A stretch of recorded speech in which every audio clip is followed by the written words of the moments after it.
attempt for a Bible story character, but lead into a bigger story. I'd like to tell you about it. Interviewer. Okay, please tell us. Interviewee. I will. It starts somewhere in Genesis, between chapters 37 and chapter 50. There's this guy who shows up. He's a real asshole. His name is Joseph. I know I'm supposed to show and not tell and demonstrate and show with my words, but I noticed how they do the intro to Star Wars, and they immediately violate all the laws of English by telling you how the situation is. I don't know. No, that's not why. I just made that up. Okay, asshole city. That's what I'm feeling this morning. I'm having feelings that Joseph from the Bible is asshole city, and that his mother should have had an abortion, and that we would have all had a wonderful day if he had never been born. So we look at the story in Genesis 37 to 50, and what we're going to see there is that this brother named Joseph, who's part of this big family, gets thrown into a pit for reasons that apparently for many people remain mysterious to this day. Some people say it's because his siblings were jealous because he had a special dream and he told them that they were going to worship him as well as their parents. And a lot of times when siblings hear from a little brother and he says, "You're all going to worship me and bow down on your faces," they might get a little upset. Next, we have another issue. Yes, Jacob, the father of the 12 or 13 or however many tribes, however many you want to count them, has favorites. And his favorites are his two children by she's not his wife though. She told me psychically that she never liked him and she never had those kids, and it's a big lie. But according to their shit ass story, Rachel likes him back, which of course she never did. His mother Ribka just possessed Rachel and Leah and forced them out of their bodies to make them have children with that bastard. And Ribka is a hated entity who also should have been aborted. So let's get back to the story. So favorite kid who also has dreams about his parents and all the other siblings are going to have to get on their face and worship him. It gets worse. He has a younger brother. And according to custom, back in the day, when a child would get stuck in their mother's uterus in the old days, the midwives would chop the kid up in the uterus and suck him out. It's like an abortion, if it was going to kill the mom. But what Jacob did is he cut little Benjamin right out the side of his mother's uterus and killed the mom to get a child. You know what that means? That makes Benjamin a golem. That means his mother's soul never volunteered to pass anything on to him. And that's why he and his sister Esther get possessed every 2 seconds with a different MK Ultra altar. Anyways, meanwhile, back at camp. Joseph, what does he do? Okay, so he gets put in a well, and the kids are going to kill him. They're going to beat him to death in the Bible, Genesis chapter 37 through 50. They're going to beat him to death. There's no record of a few people being there, by the way, at the beating incident. I don't recall reading either Benjamin or Dinah were there that day. But I do have to wonder, because Dinah had been kidnapped. That's his one and only sister. He had a sister who was kidnapped in Shechem.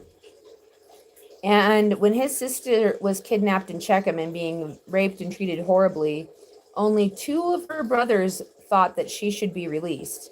And it wasn't Reuben who helped Joseph. It was Simone and Levi.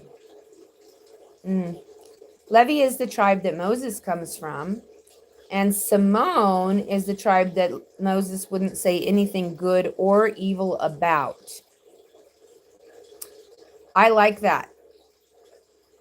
I think that because of that, Simone is one of the few tolerable tribes, except for there's a rumor on the street that Simone later went off with Judah, in which case if you're talking doctrinally Babylonian adjuncting wizarding doctrines, we're going to have a serious talks on, because that just means that you might as well have never gone off to Shechem to save your sister in the first place because you undid it.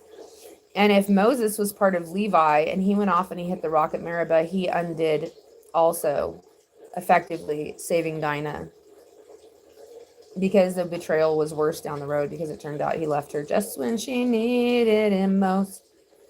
So let's see. Where were we going with that? So Joseph, who had nothing, there's no record that he ever tried to save his sister when she was kidnapped. When he gets kidnapped by foreigners in a very similar situation where he's just left in a pit, his sister was left roaming the field in a dangerous place. Everybody knew it was bad news. And then she gets kidnapped, and that's the same as being in a pit. But you know what? Who went to save Dinah? Two people who later got their reputations destroyed. And so that it didn't mean anything. But Joseph, Joseph didn't try to save Dinah. How interesting. And yet everybody feels so bad. Oh, Joseph fell in the well. Oh, Joseph in the well. Oh, Joseph in the well. Somebody should save little Joseph in the well. Oh, what bad brothers. What bad Joseph that didn't help get Dinah out of trouble. He didn't deserve to be saved out of that well.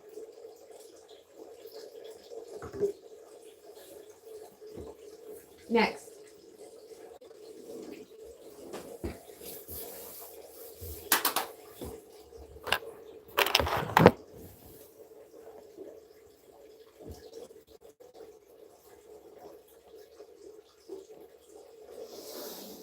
Next.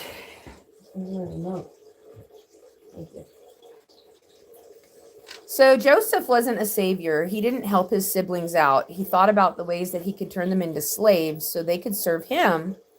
And when someone needed his help in his family, he didn't do anything about it. But he got thrown into a well for being a favorite child, possibly, for not helping others when they were in trouble, if Levi and Simone were involved in it. And possibly because he said he was going to turn the whole family into slaves, including his parents, and that he would have them practicing idolatry before long. Because before that, they were monotheistic and they didn't worship a man. But Joseph had a dream, and he said, in my dream, humans will worship me and I will be an idol. And so they were like, the brothers were like, not only is he the favorite, not only does he not save other kids when they're in trouble, but leaves them. Not only that, but now he's saying he's going to turn us into slaves. And then Joseph, oh, wonderful Joseph. And then not only that, but he's going to turn us all into idolaters. That's what he's saying. And worse, if Hannah were here, of course, Hannah's not born yet in the Bible, but if she was, she would opt to have all the children of Israel killed rather than follow Joseph into idolatry for 1 second. Because we know from the Bible stories that when Hannah was given the choice, you want your kids to die or do you want them to serve idols? She said, go ahead and kill them all. So who should have been thrown in the pit? If Joseph was going to be released to turn the whole nation of Israel into idolaters, then who should have been thrown into pit? The whole fucking family. And then you should have put the cover on and let them die. You dumb fuck. I have contempt for you. Anyways, moving along. So what happens next? So little Joseph could have died in the well, but Reuben, the brother that was supposed to be the oldest brother of the clan and have all the the double portion that the first child gets. It's like a double portion is not like, doesn't mean that you get like 50% of the inheritance and you get double the amount. It means that whatever the portion is, like say like you have 7 kids, you divide it up 7 ways. One kid's going to get double the 1/7. You get like 2, I don't know. Then you have to change the math around. It's not 2/7 anymore because then the math changes, but it's really like 8. So then you really are dividing it 8 ways. So you're like adding an extra. To my understanding, you're just adding an extra, like divvy up as if there was one more person there and adding an extra lump to that person. So basically Reuben was supposed to be the oldest son, but because he approached his mother's bed, he got downgraded. But the whole family, from what I've been reading between the lines, it sounds like Jacob And all his kids, including Joseph, when I've learned the Bible in Hebrew, were all molesting the one and only sister that they had. You don't believe me, but the Bible, when you start to read it really carefully, they would slaughter an ox right before a festival. Well, or during a festival. Well, then what's the ox? The ox is a metaphor for the re'im. What's the re'im? The re'im is the unicorn, or the auroch. Where does that land on your tarot deck? Oh, it lands as the Fool card. What is the Fool card? Where do they assign the Fool card? To the ox. What is the Fool? So then to a Hebrew Kabbalah practicer, there's something equivalent between a ox and a fool, an actual human who's a fool, like a baby who doesn't know anything. So when the Bible says it's slaughtering an ox for a festivity, it means they're molesting and raping someone to death, the same way Annika Lucas says the fucking elite do in their inner circles to this fucking very day. So when you read the Bible and you read the careful words in Hebrew, you'll find out that when they say that they're slaughtering an ox at a festival, it means they're taking a virgin female like their own sister and abusing her so badly she'd be better off fucking to have never been born in the first place than to meet that ugly piece of shit family. Now, so like the Bible is a story full of molesters and fucking rotten ass people. Because if you are not sure that I'm right about this slaughtering of the ox, all you have to do is how they have taken the Hebrew alphabet and laid it with the tarot card. Okay. So the first letter, Aleph, which is the ox, which is the letter A, which our letter A in English is an upside down Paleo Hebrew A, which is the same A that's been getting used for a long time. It's been about 4,000 years almost. They found it on like cave dwellings when the Israelites were mining in Egypt even, but it had way more letters. The letters didn't disappear. They got absorbed into the letters that are there, and it takes like heavy coding information to even know which letter to use. You're looking at a Hebrew alphabet with a certain amount of characters. It used to have a lot more, like 30 plus. And you're just thinking, oh, okay, the ayin, the A-Y-I-N, the ayin got absorbed the gayin, which is still in Arabic. There's still two distinct letters, but that's why we say Gaza instead of saying Aza, because even though it's spelled with an ayin, we pronounce it with a gayin. Another example would be when the Greek Septuagint was published in 200 BC, it phonetically pronounced the words as they were phonetically pronounced at the time because people knew the code. So that they knew that a letter Y could mean a letter G or a letter Y or even maybe another letter, okay? So then what the context of the entire chapter, or else you got several readings, okay? It's like a choose your own chapter book. But to even figure out which letter would even go there, if you want to narrow it down, you have to understand everything about the context clues. So the entire meaning of the word has a different meaning. For instance, if you say the word Gaza with an ayin, you'd say Aza, which would mean it would incur that let me give you an example. The word AY in Hebrew means friend. Or no, wait, back up. Ra means enemy. And then, sorry. RA means friend or enemy. It can mean friend or enemy, not AY. So it can mean friend or enemy, right? Well, here's it Ra. Now here's another one. Now it gets, why? Because it's spelled Resh Ayin, and the ayin can either be an ayin or a gayin. So if it's rog and the ayin is being pronounced with a gayin, which is still a present letter in Arabic, but in Hebrew you don't know when you're supposed to use it, but the Greek Septuagint still records where they would use the gayin instead of the ayin. I'll give you a great example. In the Old Testament, there's a queen by the name of Athaliah. They've found the gold bullion with her face on it, by the way, and she's called a Ha-Melech, which means a king, not a queen. And her name is not spelled with an ayin, it's spelled with an aleph. But according to the Bible, she's a queen, not a king, even though, of course, the Bible has a prophecy saying there would never fail to be a king of Israel sitting upon the throne from the tribe of Judah, and she fit the bill and was called a Melech. They changed her to a queen. Now, we got the next part of the story that's a problem. It was spelled with an aleph, but now it's spelled with an ayin. Well, what does that have to do with anything? Well, when they translated the Greek Septuagint, they didn't pronounce her name Athelia. It's pronounced Gothelia. Well, whenever you see the Gaian sound is being used instead, it means that the person's your enemy. But she didn't even have an ayin as the first letter of her name. It was an aleph. And what if Jehoshaphat was her actual daughter? And you got what? And what if Jehediah made a huge mistake and he knew it, and he tried to cover, and people tried to cover it up in the Bible? They tried to cover it up.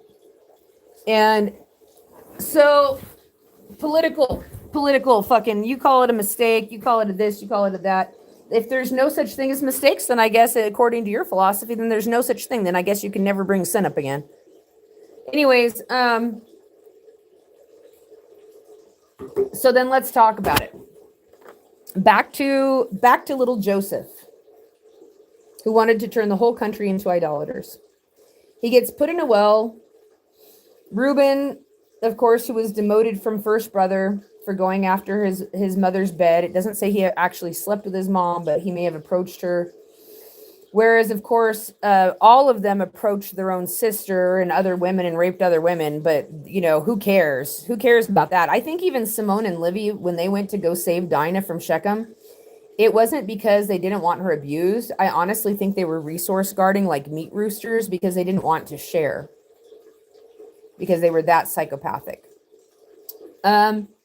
So back into the story. So little Joseph gets thrown into the well. Good riddance. But unfortunately, he's extracted. No, I think it would have been better if he was aborted. Once he's born, it's all trouble. But okay, so he's born, and then supposedly, and then he gets kidnapped and he goes off and he becomes a slave in Egypt. And he somehow, when Potiphar's wife tries to rape him, he manages to escape because he's gay. Because the story is very clear.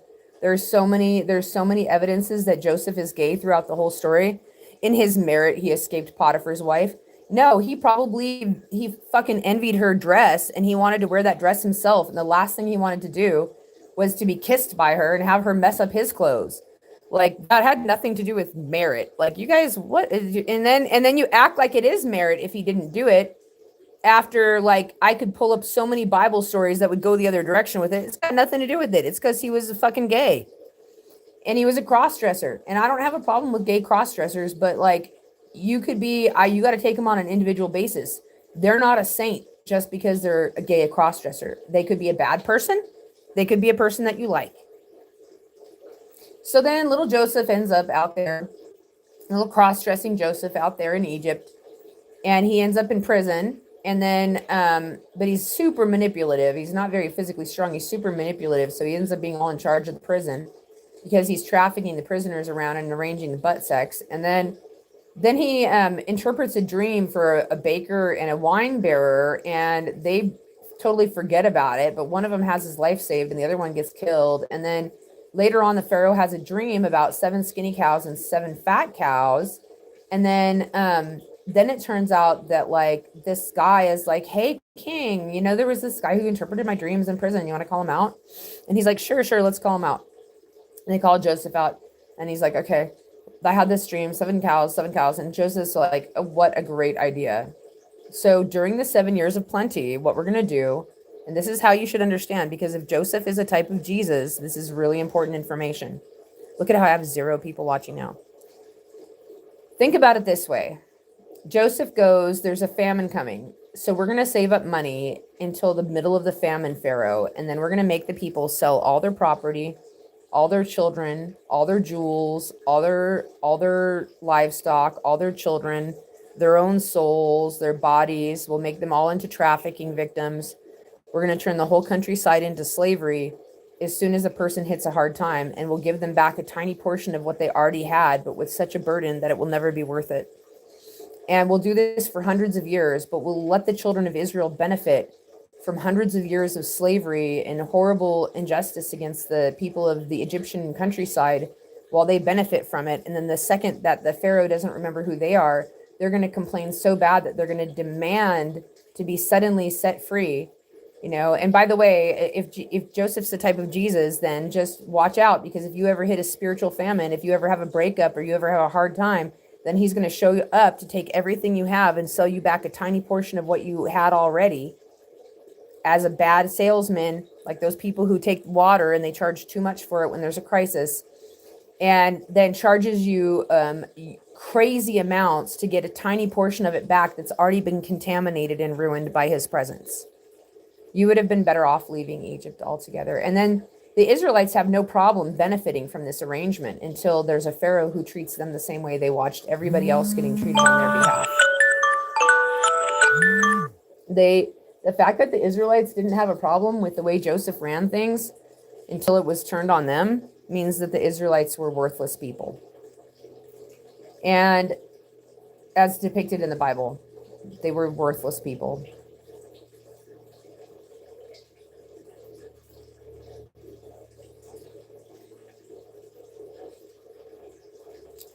I don't even like, no.